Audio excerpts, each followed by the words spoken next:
विजय की जीत पर रजनीकांत क्यों भटक गए? जी हां दोस्तों, तमिलनाडु की राजनीति इस वक्त एक ऐसे मोड़ पर खड़ी है जहां सिर्फ सत्ता की लड़ाई नहीं बल्कि सुपरस्टार्स की विरासत भी दांव पर लगी हुई दिखाई दे रही है। क्योंकि इस समय अगर पूरे देश में किसी एक नाम की सबसे ज्यादा चर्चा हो रही है तो वो नाम है थलापति विजय।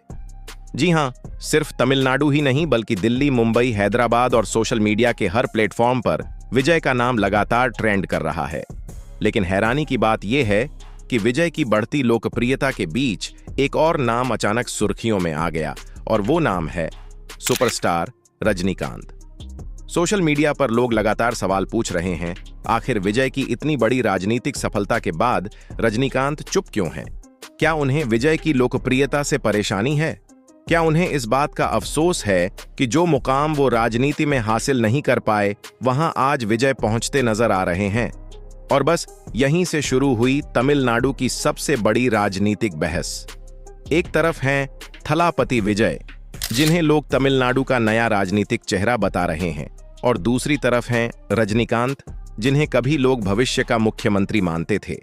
लेकिन सवाल यह है कि आखिर ऐसा क्या हुआ कि राजनीति में रजनीकांत पीछे रह गए और विजय आगे निकल गए? दरअसल दोस्तों, तमिलनाडु की राजनीति को समझना इतना आसान नहीं है। यहाँ फिल्मों और राजनीति का रिश्ता कोई नया नहीं बल्कि कई दशकों पुराना है। तमिलनाडु वो राज्य है जहां जनता ने फिल्मी सितारों को सिर्फ पर्दे पर हीरो नहीं बनाया बल्कि उन्हें सत्ता की कुर्सी तक पहुंचाया। एमजीआर, जयललिता, करुणानिधि, इन सभी नेताओं ने सिनेमा की ताकत को राजनीति में बदला और सालों तक जनता के दिलों पर राज किया। यही वजह है कि जब रजनीकांत का नाम राजनीति से जुड़ा तो पूरे तमिलनाडु में मानो उम्मीदों का विस्फोट हो गया। लोगों को लगा कि अब राजनीति में सबसे बड़ा तूफान आने वाला है, और ऐसा होना भी स्वाभाविक था क्योंकि जिस तरह की फैन फॉलोइंग रजनीकांत की रही है वैसी शायद ही किसी सुपरस्टार की देखने को मिली हो। लोग उन्हें भगवान की तरह पूजते हैं, उनके पोस्टरों पर दूध चढ़ाया जाता है, उनकी फिल्म रिलीज होती है तो पूरा तमिलनाडु त्योहार मनाता है। ऐसे में जब उन्होंने राजनीति में आने के संकेत दिए तो करोड़ों लोगों को लगा कि अब तमिलनाडु की राजनीति पूरी तरह बदल जाएगी। लेकिन कहानी वहीं बदल गई जहां शायद किसी ने सोचा भी नहीं था। सालों तक राजनीति में आने की चर्चा करने के बाद जब आखिरकार रजनीकांत ने अपनी राजनीतिक पार्टी लॉन्च करने की तैयारी शुरू की तब उनके समर्थकों का उत्साह चरम पर था। लेकिन फिर अचानक कोरोना महामारी आई और उसके बाद रजनीकांत ने अपनी खराब सेहत का हवाला देते हुए राजनीति से दूरी बना ली। बस यहीं से जनता के मन में सवाल उठने शुरू हो गए। लोग सोचने लगे कि क्या रजनीकांत सच में राजनीति को लेकर गंभीर थे या फिर यह सिर्फ एक अधूरा सपना बनकर रह गया। क्योंकि तमिलनाडु की जनता सिर्फ स्टारडम नहीं देखती, वो कमिटमेंट देखती है, वो त्याग देखती है, वो संघर्ष देखती है। और शायद यही वो जगह थी जहां विजय ने खुद को सबसे अलग साबित कर दिया। विजय ने राजनीति में कदम रखने से पहले ही जनता को साफ संदेश दे दिया था कि वो सिर्फ नाम के लिए राजनीति में नहीं आ रहे हैं। उन्होंने अपने चमकते फिल्मी करियर को दांव पर लगाना शुरू किया, करोड़ों रुपए कमाने वाली फिल्मों से दूरी बनानी शुरू की और धीरे धीरे खुद को एक राजनीतिक नेता के तौर पर तैयार करना शुरू कर दिया। उन्होंने जनता के बीच जाना शुरू किया, छात्रों से मुलाकात की, गरीब परिवारों की मदद की और सबसे बड़ी बात, उन्होंने अपने हर भाषण में जनता को ये एहसास दिलाया कि वो सिर्फ अभिनेता नहीं बल्कि बदलाव की बात करने वाले इंसान हैं। यही वजह है कि आज युवा वर्ग तेजी से विजय के साथ जुड़ता नजर आ रहा है, क्योंकि आज की राजनीति सिर्फ लोकप्रियता से नहीं चलती, जनता भरोसा मांगती है।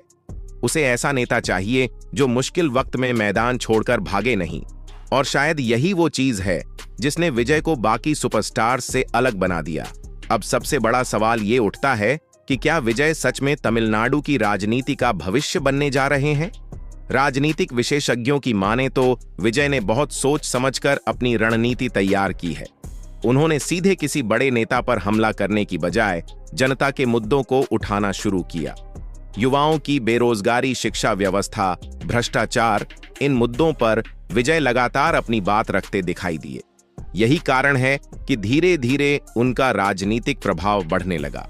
सोशल मीडिया पर उनकी सभाओं के वीडियो वायरल होने लगे, उनकी स्पीच को लाखों लोग शेयर करने लगे और देखते ही देखते विजय सिर्फ एक अभिनेता नहीं बल्कि एक राजनीतिक ब्रांड बन गए, क्योंकि अब लोग सिर्फ फिल्मों वाला हीरो नहीं बल्कि असली जिंदगी में लड़ने वाला नेता देखना चाहते थे।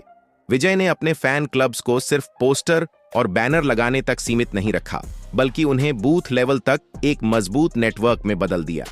गांव-गांव और शहर-शहर उनके समर्थक एक्टिव होने लगे। सोशल मीडिया पर विजय की टीम लगातार मेहनत करती रही। युवाओं के बीच उनकी पकड़ और मजबूत होती चली गई और धीरे धीरे तमिलनाडु में ऐसा माहौल बनने लगा कि अब कोई नया चेहरा पुरानी राजनीति को सीधी चुनौती देने वाला है। लेकिन दोस्तों, असली बवाल तब शुरू हुआ जब चुनाव के बाद रजनीकांत एमके स्टालिन से मिलने पहुंचे। जैसे ही उनकी तस्वीरें सामने आईं, सोशल मीडिया पर अफवाहों का तूफान खड़ा हो गया। लोग कहने लगे कि शायद रजनीकांत विजय की सफलता से खुश नहीं हैं। कुछ लोगों ने कहा कि वो स्टालिन की हार से दुखी हैं और इसलिए उनसे मिलने गए। लेकिन कई दिनों तक जब रजनीकांत की तरफ से कोई बयान सामने नहीं आया तो चर्चाएं और ज्यादा तेज हो गईं। कोई कहने लगा कि रजनीकांत अंदर ही अंदर परेशान हैं, तो कोई कहने लगा कि जिस राजनीतिक सफलता का सपना वो सालों से देख रहे थे, वो सफलता अब विजय हासिल कर चुके हैं। लेकिन आखिरकार रजनीकांत खुद सामने आए और अपने घर पर प्रेस कॉन्फ्रेंस करके सारी अफवाहों पर जवाब दे दिया। उन्होंने साफ शब्दों में कहा कि उन्हें विजय से कोई जलन नहीं है। उन्होंने कहा कि वो राजनीति में हैं ही नहीं तो जलन कैसी। रजनीकांत ने यह भी कहा कि वो विजय से उम्र में 25 साल बड़े हैं और उन्हें खुशी है कि विजय ने तमिलनाडु की पुरानी राजनीति को चुनौती दी है। इसके अलावा उन्होंने साफ किया कि एमके स्टालिन से उनकी दोस्ती राजनीति से ऊपर है और हार के बाद उनसे मिलना सिर्फ एक इंसानी रिश्ता था। लेकिन दोस्तों, राजनीति में सिर्फ बयान मायने नहीं रखते, जनता हमेशा नतीजे देखती है। और यही वजह है कि अब तमिलनाडु में लगातार ये तुलना हो रही है कि आखिर वो मुकाम रजनीकांत हासिल क्यों नहीं कर पाए जो विजय ने कर लिया। क्योंकि दोनों के पास स्टारडम था, दोनों के पास जबरदस्त फैन फॉलोइंग थी, दोनों को जनता का प्यार मिला। फिर भी दोनों की राजनीतिक यात्रा इतनी अलग क्यों रही? और इसका सबसे बड़ा जवाब शायद यही है कि राजनीति में टाइमिंग और कमिटमेंट सबसे ज्यादा मायने रखते हैं। रजनीकांत ने राजनीति में आने के संकेत तो बहुत पहले दे दिए थे, लेकिन फैसला लेने में काफी देर कर दी। वहीं विजय ने सही समय पर सीधे मैदान में उतरने का फैसला किया और फिर पीछे मुड़कर नहीं देखा। यही वजह रही कि युवा वोटर्स तेजी से विजय की तरफ खींचते चले गए। उन्हें लगा कि विजय सिर्फ भाषण देने नहीं बल्कि लंबे समय तक राजनीति करने आए हैं। और आज के दौर में यही सबसे बड़ा फैक्टर बन चुका है, क्योंकि सोशल मीडिया वाली नई पीढ़ी अब सिर्फ स्टारडम नहीं बल्कि एक्टिव लीडरशिप देखना चाहती है।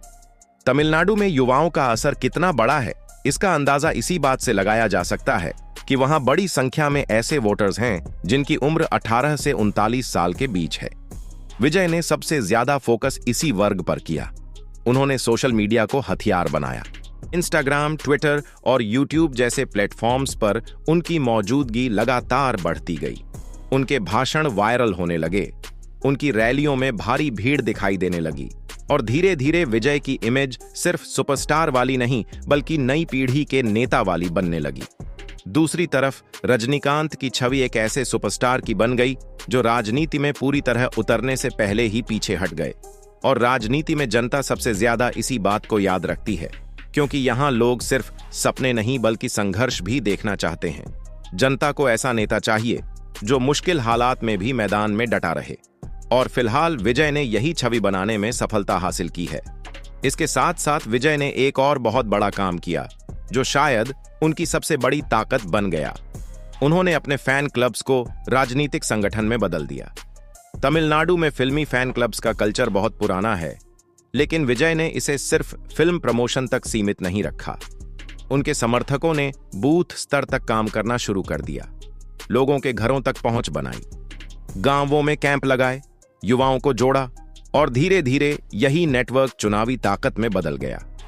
राजनीतिक जानकारों का मानना है कि यही वो रणनीति थी जिसने विजय को बाकी नए नेताओं से अलग बना दिया, क्योंकि राजनीति सिर्फ भाषणों से नहीं बल्कि मजबूत ग्राउंड नेटवर्क से चलती है और विजय ने इस बात को बहुत जल्दी समझ लिया था।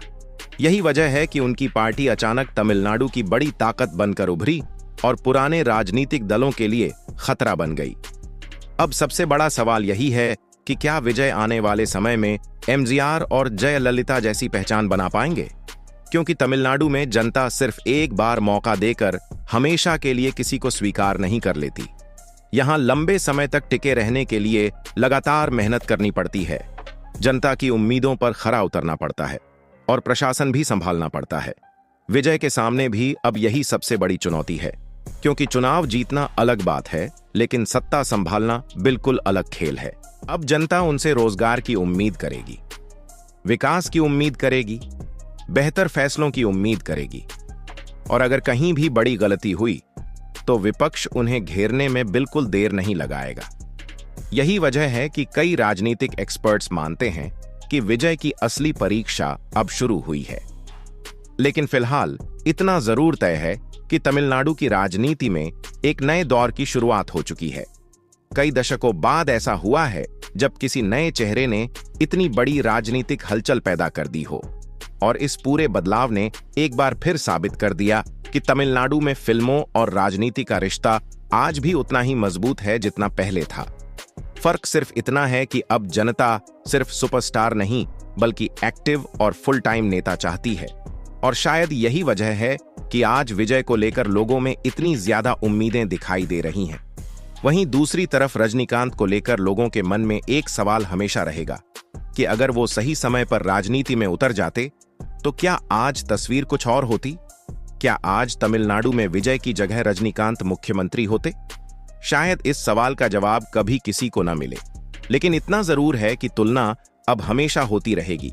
और दोस्तों, यही वजह है कि आज तमिलनाडु की राजनीति सिर्फ एक राज्य की राजनीति नहीं, बल्कि पूरे देश में चर्चा का विषय बन चुकी है, क्योंकि यहां सिर्फ सत्ता परिवर्तन नहीं हुआ, बल्कि एक नई राजनीतिक सोच सामने आई है, जहां सोशल मीडिया, स्टारडम, युवा वोटर्स और मजबूत ग्राउंड नेटवर्क ने मिलकर पुरानी राजनीति को चुनौती दी है।